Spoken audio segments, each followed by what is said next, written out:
My name is Sarah Thompson. My life has been turbulent from the moment I was born. Being born without sight in my left eye would greatly influence my destiny.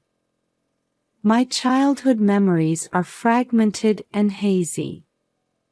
I can't even clearly remember my parents' faces. All I remember is the constant discomfort I felt and the cold looks from my parents. Sarah, get out of the way. You're in the way, can't you see? I heard such words almost every day. My parents probably couldn't accept from the beginning that my left eye couldn't see. To them, I might have been a defective product. By the time I started school, I was acutely aware that I was different from other children. It was difficult to make friends, and I was always alone. The teachers were kind to me, but I felt it was out of pity. I remember the day before my 10th birthday, my parents were unusually kind to me. Sarah, tomorrow is your birthday. We'll take you to a special place.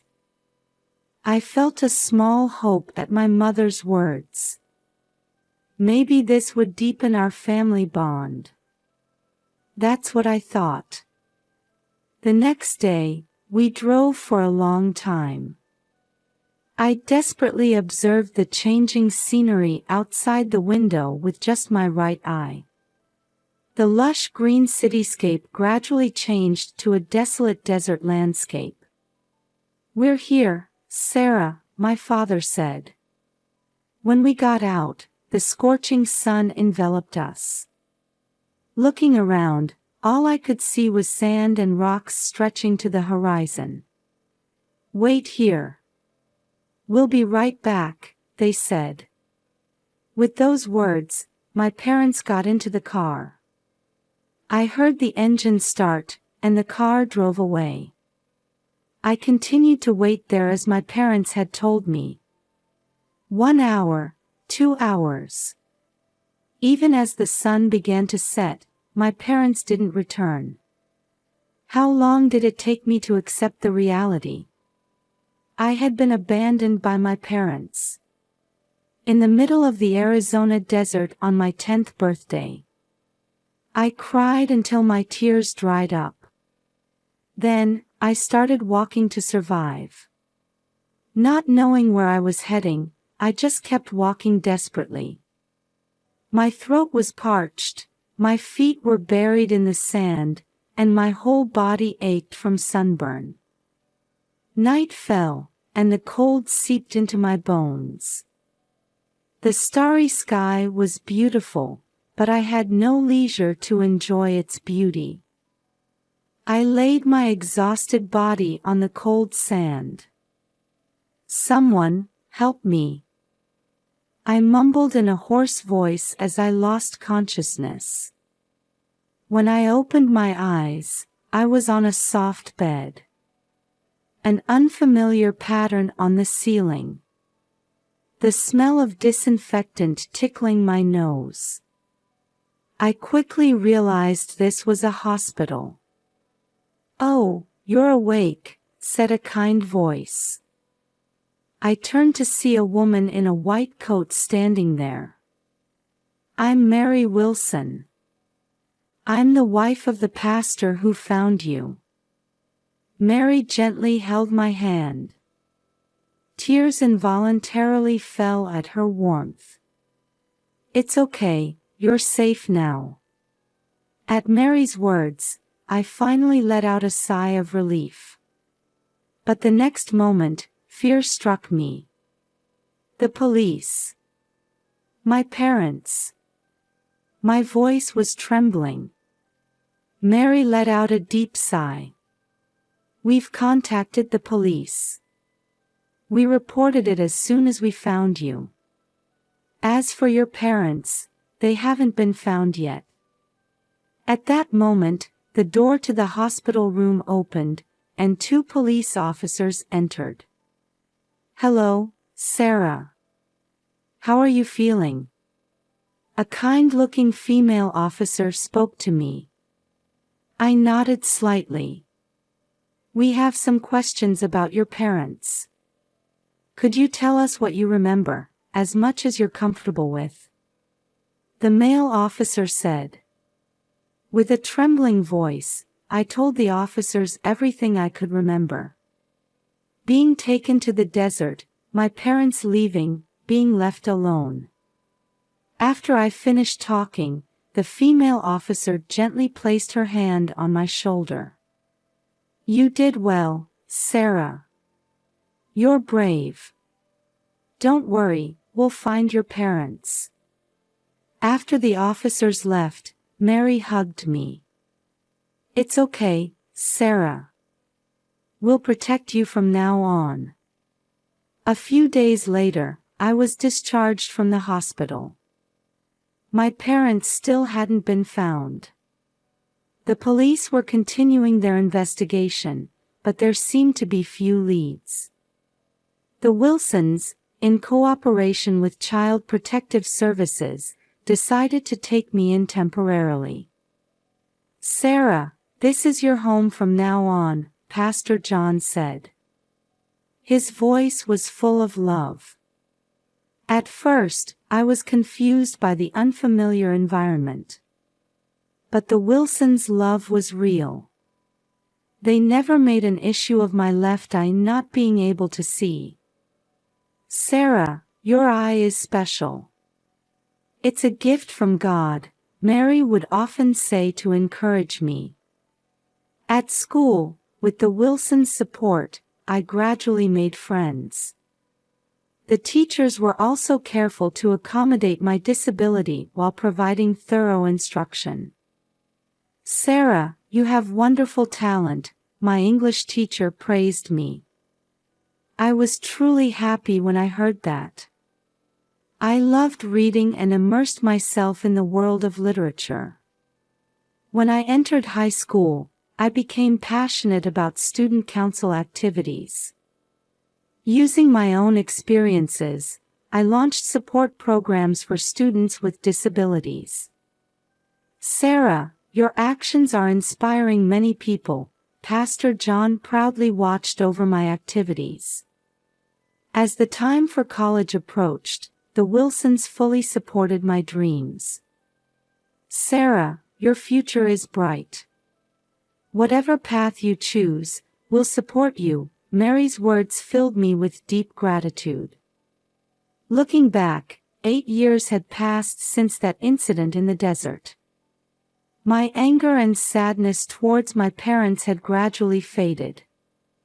Instead, my feelings of gratitude towards the Wilsons had grown. Dad, Mom, thank you. I started calling them that. They were more than real parents to me. I decided to major in political science in college. I wanted to have the power to change society. That's what I thought. Sarah, I'm sure you'll be able to help many people. Pastor John's words made me nod strongly. I was filled with a mix of excitement and anxiety about the new life that was about to begin. But with the Wilsons as my strong allies, I felt I could overcome any difficulty. My life had only just begun. I'm excited just imagining what adventures await me. On my college graduation day, the Wilsons embraced me with proud expressions. With a degree in political science in hand, I was ready to take the first step towards a new challenge. Sarah, your determination is firm, Mary smiled gently at me. I nodded. Yes. There are so many things I need to change. Pastor John placed his hand on my shoulder and encouraged me, God will guide you. And will always be on your side. Right after graduation, I decided to run for the Phoenix City Council. The election campaign was tougher than I had imagined. There were voices pointing out my youth and lack of experience, but I overcame them with my inherent tenacity. "Sarah Thompson will bring a new wind to this city," one of my supporters said. When I heard that, my heart swelled. I could feel that my message was gradually reaching people's hearts.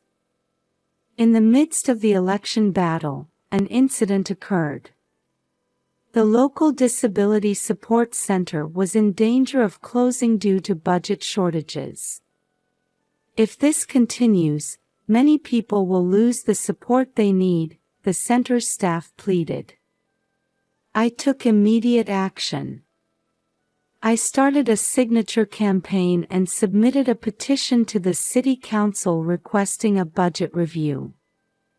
Day after day, I stood on the streets, seeking understanding from citizens. Even if each individual voice is small, if we all work together, we can make a big change. My passion gradually spread to those around me, and many volunteers joined the campaign. As a result, more signatures were collected than expected, and the city council promised to reconsider the budget. This event had a big impact on my election campaign. Many citizens highly appreciated my initiative and determination. On election day, I waited for the results with my heart racing. And when the votes were counted, it was decided that I would become the youngest city council member. "Sarah, congratulations." The Wilsons rushed over. Tears were shining in their eyes. "Thank you, Dad, Mom. This is all thanks to you too." My days as a city council member were busier than I had imagined. Meetings, committees, dialogues with citizens. Every day was a series of new challenges. But I cherished each one of them. I particularly focused on advocating for the rights of people with disabilities. Using my own experiences, I proposed various policies such as promoting barrier-free environments, expanding employment support, and improving educational environments. Councillor Thompson's proposals are really improving the lives of many citizens, a man in a wheelchair thanked me one day. At those words, I truly felt that becoming a politician was the right choice.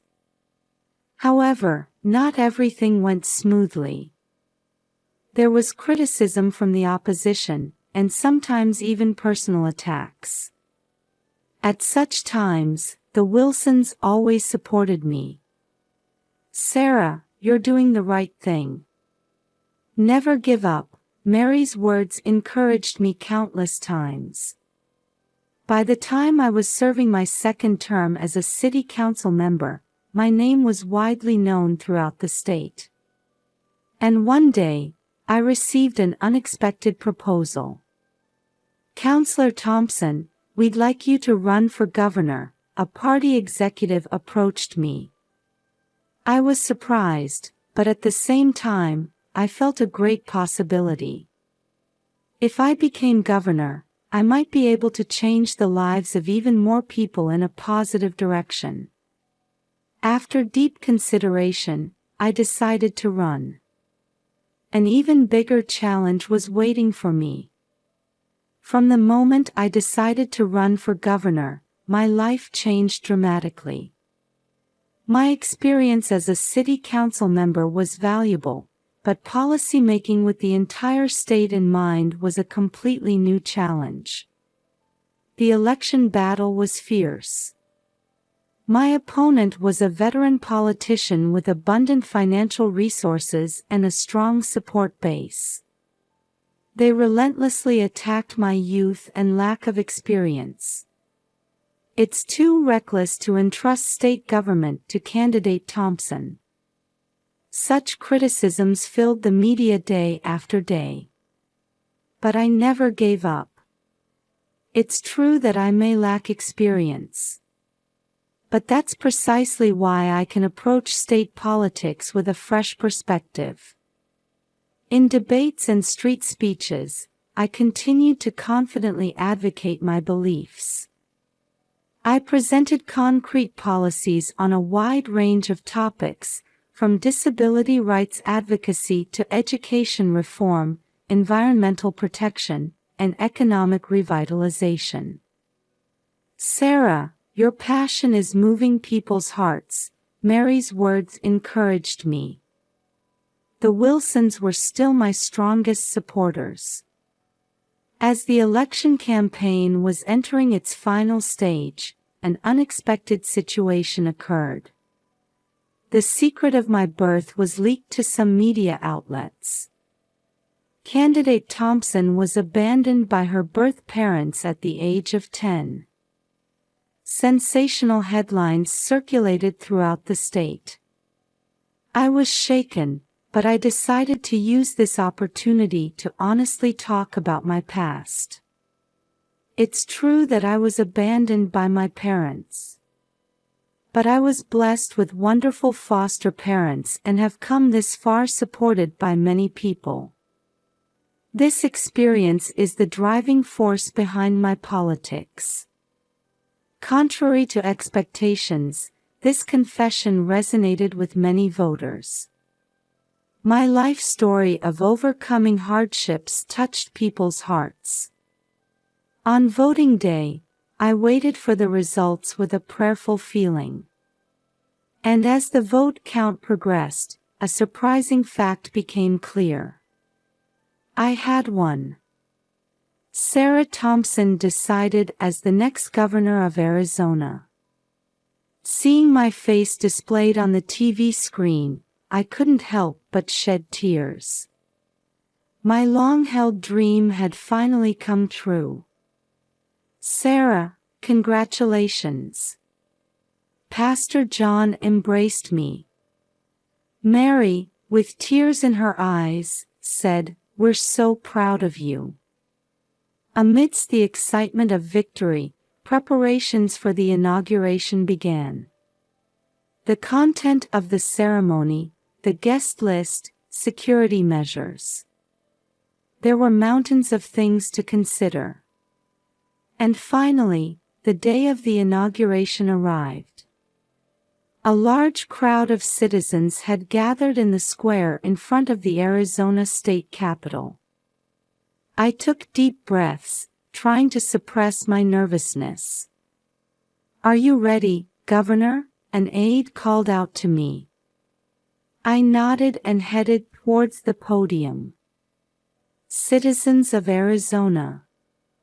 My voice rang out clearly through the microphone. I read out the prepared speech, savoring each word. "I hereby swear to do my utmost for all the people of this state." Just as the speech was reaching its climax, suddenly, a commotion broke out in the audience. I paused my speech for a moment. And then, two figures emerged from the crowd. At that moment, my body froze. Although they had aged, there was no mistaking those faces. They were my birth parents. "Sarah.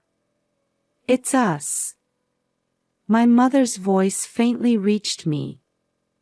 It was the first time I had heard it in 28 years. My father stood silently, but his eyes were fixed on me. The venue was in an uproar. Security personnel were trying to approach my parents. My mind went blank. I couldn't think of how to respond. At that moment, my eyes met with the Wilsons, who were sitting in the front row of the audience. They nodded quietly at me. That gesture brought me back to my senses. Taking a deep breath, I turned back to the microphone. "I apologize for the interruption. Let me continue my speech." My voice might have been shaking a little. but it never broke. My life has not been an easy one. However, all of those experiences have shaped who I am today. From now on, no matter what difficulties may arise, I intend to face them head-on, never running away. The venue was dead silent. I glanced in the direction of my parents. They were looking at me with complex expressions. Finishing my speech, I bowed deeply. A big round of applause erupted, enveloping my ears. It was the beginning of a new chapter. And at the same time, it was a confrontation with a past I had sealed away for years. What kind of developments await from here on? With a mixture of anxiety and expectation, I quietly closed my eyes. After the commotion of the inauguration had settled down, I let out a deep sigh in my office. Outside the window stretched the vast Arizona desert. 28 years ago, I was abandoned in that desert, and now I stand at the top of this state. I can't help but feel the irony of life. A knock sounded, and my secretary peeked in. "Governor, sorry for the wait. I've brought them." Tension runs through me. The door opens, and two elderly figures appear. My birth parents. "Sarah." My mother's voice is trembling. I stood up and took a deep breath. "Please, have a seat." The two nervously sat down in the chairs. For a while, a heavy silence flowed. "Thank you for coming," I said, trying my best to maintain composure. My father opened his mouth. "Sarah, we're truly sorry." At those words, 28 years' worth of emotions welled up all at once. Anger, sadness, and a strange sense of relief. Why did you do such a thing?" My voice was slightly shaking. My mother began to speak through tears. "At that time, we were young and foolish. We didn't have the confidence to raise a child who couldn't see with her left eye. But that's no excuse." My father continued, "We regretted it every day. But we were too ashamed to have the courage to contact you." And before we knew it, so many years had passed. I listened to their story in silence. Complex emotions were swirling inside me. "We're proud of your success," my mother said. At those words, I couldn't help but give a bitter smile. Even though I wasn't your daughter for 28 years. The two hung their heads. Then, my father said in a small voice, "Actually, we need your help." I furrowed my brow. "What do you mean?" My father hesitantly began to speak. "For the past few years, we've had a series of business failures. We've accumulated a large debt." "Debt?" I couldn't hide my surprise. My mother continued, "We've lost our house and car. We're currently staying at a friend's place." I was at a loss for words. The two people before me no longer appeared as the cold-hearted parents who had abandoned me, but as a pitiful elderly couple who had been defeated by life. "How much debt?" I asked, regaining my composure. My father answered, "About $500,000. I gasped at that amount. It's certainly not a small sum. "Why, me?" I quietly asked. My mother answered through tears, "When we heard you became governor, We thought it was our last hope. I fell into deep thought. How should I handle this situation? It's not just a matter of money. 28 years of emotions, responsibility, ethics, various factors are intertwined. Give me some time, I finally spoke. I can't answer right away. The two nodded slightly. Thank you for listening to us, my father said. After the two left the room, I stood by the window, gazing into the distance. The desert landscape evokes memories from 28 years ago. This unexpected reunion and my parents' dire straits. How should I respond, not as a governor, but as a human being? The answer hasn't yet been found. Several days have passed since the shocking reunion with my parents. I was looking out at the Phoenix skyline from my office window. From the desert where I was abandoned to the heart of this big city. I can't help but feel the irony of life. Sarah, are you all right? I turned around to see Mary standing there with a worried look. The Wilsons had rushed over as soon as they heard about this commotion. Yes, somehow. I returned a smile, but complex emotions were swirling inside me. Pastor John quietly said, Sarah, whatever you decide, we're on your side. Those words made my heart swell. For 28 years, these two had been my real parents. Love, education, and life guidance. They were my benefactors who had given me everything. Dad, Mom, thank you. I hugged them tightly. Their warmth gave a little peace to my confused heart. However, I couldn't get my birth parents out of my mind. A $500,000 debt. And a reunion after 28 years. Their words kept echoing in my head.